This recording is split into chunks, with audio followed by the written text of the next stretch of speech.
Shalom Bapak-bapak, saudara-saudari yang terkasih, yang dikasih oleh Tuhan Yesus Kristus. Ya, pagi hari yang hangat, ini ada matahari, saya mengajak kita untuk merenung firman Tuhan.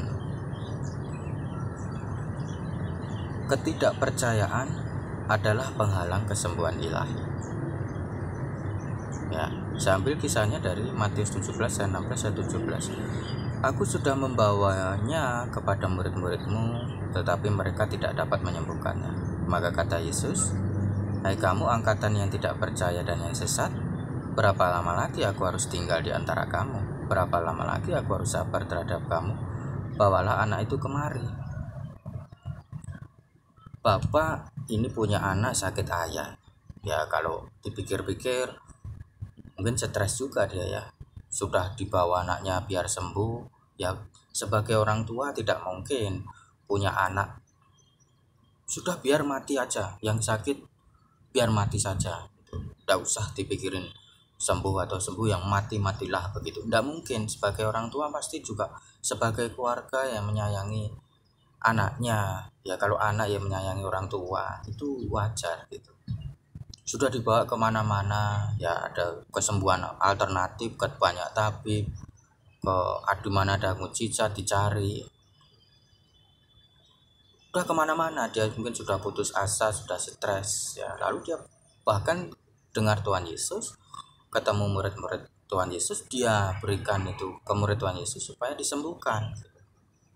Tapi mereka tidak dapat menyembuhkannya, gitu. Ayat 16 itu dikatakan, para murid tidak dapat menyembuhkannya, gitu. Lalu Tuhan Yesus mengatai murid-muridnya itu, oh kalian itu sesat, kalian itu tidak percaya. Jadi tidak percaya itulah yang halangi kesembuhan itu. Tidak percaya itu dikatai oleh Tuhan Yesus sebagai sebuah kesesatan berpikir. Jadi kita harus percaya itu nomor satu, itu kepada Tuhan yang sanggup menyembuhkan. Tuhan sanggup menyembuhkan, mau menyembuhkan, jadilah sembuh.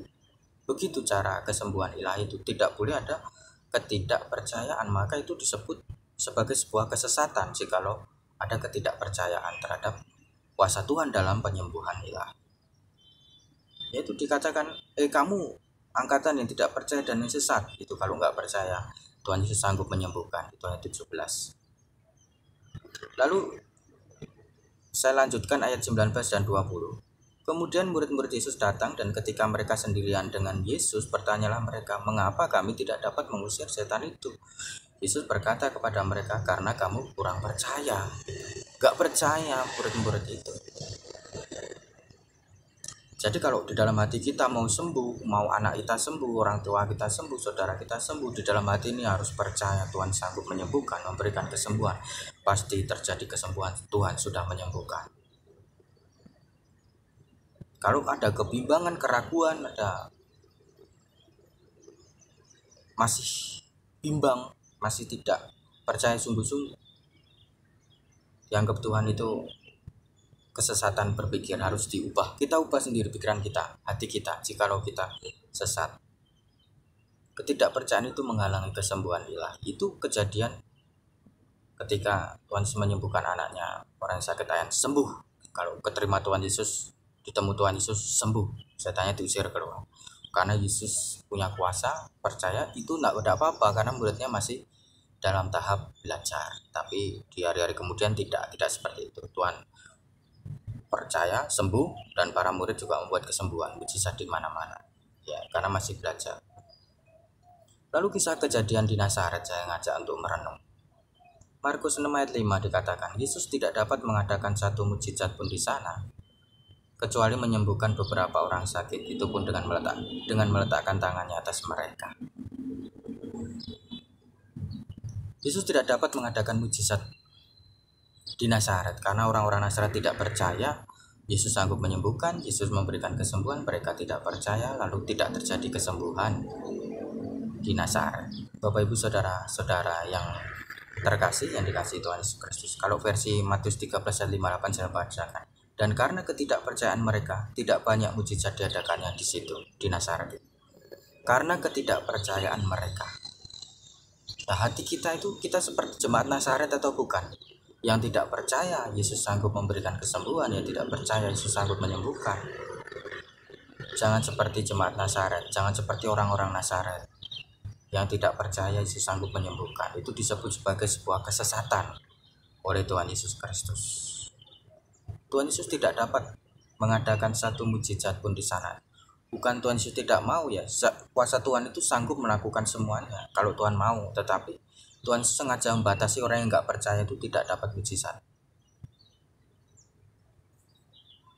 Tuhan membatasi seperti itu. Saya bacakan dari versi Markus 16 ayat 17. Tanda-tanda ini akan menyertai orang-orang yang percaya. Mereka akan, lalu yang paling terakhirnya ayat 18-nya, mereka akan meletakkan tangannya atas orang sakit dan orang itu akan sembuh. Tanda-tanda orang yang percaya, mereka akan menyembuhkan orang. Tanda-tanda orang yang percaya, mereka akan disembuhkan. Tanda-tanda orang yang percaya, mereka dekat dengan kesembuhan ilahi.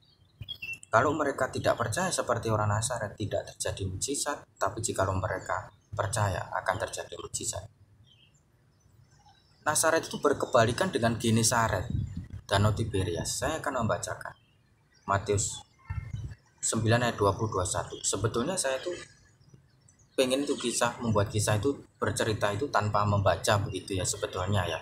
Tapi karena orang-orang zaman sekarang dikit-dikit mana ayatnya gitu, mana ayatnya, jadi saya harus pakai Alkitab. Sebetulnya kalau saya pengennya sih nggak usah saya membaca begini, saya cerita saja begitu. Tapi takutnya orang dikira saya mengarang, padahal saya tidak mengarang. Saya tidak membuat ajaran baru, tetapi saya hanya membacakan sebetulnya apa yang ada di dalam Alkitab. Saya hanya mengisahkan apa yang ada di Alkitab. Saya berusaha untuk tidak mentafsirkan Alkitab, tetapi saya berusaha untuk apa yang ditafsirkan oleh Alkitab itu sendiri. Itu yang saya bahas. Itu kalau saya ya, tapi karena orang-orang mintanya dibacakan harus mana ayatnya ya sudah saya bacakan gitu. Kalau enggak ya saya lebih nyaman sebetulnya tanpa membacakan gitu, lebih langsung ke kisahnya begitu. Tapi ya sudahlah, saya akan bacakan. Ketika Tuhan Yesus dijamah jubahnya oleh perempuan 12 tahun ya, Matius 9 ayat 20-21. Pada waktu itu seorang perempuan yang sudah 12 tahun lamanya menderita pendarahan maju mendekati Yesus dari belakang dan menjamah jubahnya, karena katanya dalam hatinya, asal ku jamah saja jubahnya aku akan sembuh. Beda dengan orang Nazaret, orang di tempat lain, perempuan ini menjamah jubah Tuhan Yesus, sembuh begitu. Asal ku jamah saja aku sembuh. Ya itu percaya, itu di dalam hatinya ada percaya, sembuh. Tidak perlu meletakkan tangan. Kalau di Nazaret itu Tuhan Yesus hanya menyembuhkan sedikit orang, itu pun hanya menumpangkan tangan, dengan menumpangkan tangan gitu.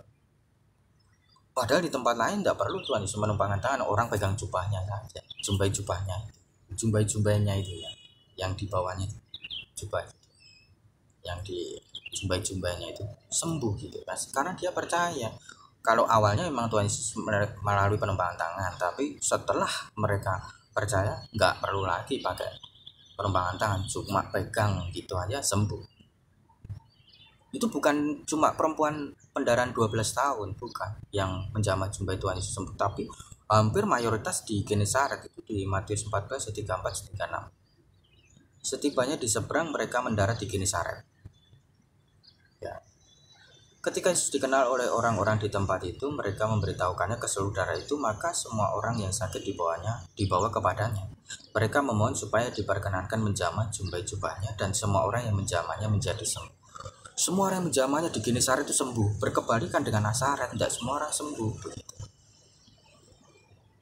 Cuma pegang jubahnya Tuhan Yesus sembuh gitu. Itu kalau orang-orang Genesaret ya. Seru kalau orang-orang Genesaret, Nazaret. Ya bukan di Nazaret, Genesaret, Tiberias. Ya orang-orang sembuh. Kalau Tiberias, Genesaret, Galilea itu satu danau ya, namanya itu yang beda. Yakobus 1 ayat 6 ayat 8. Hendaklah ia memintanya dalam iman dan sama sekali jangan bimbang, sebab orang yang bimbang sama dengan gelombang laut yang diombang-ambingkan kian kemari oleh angin.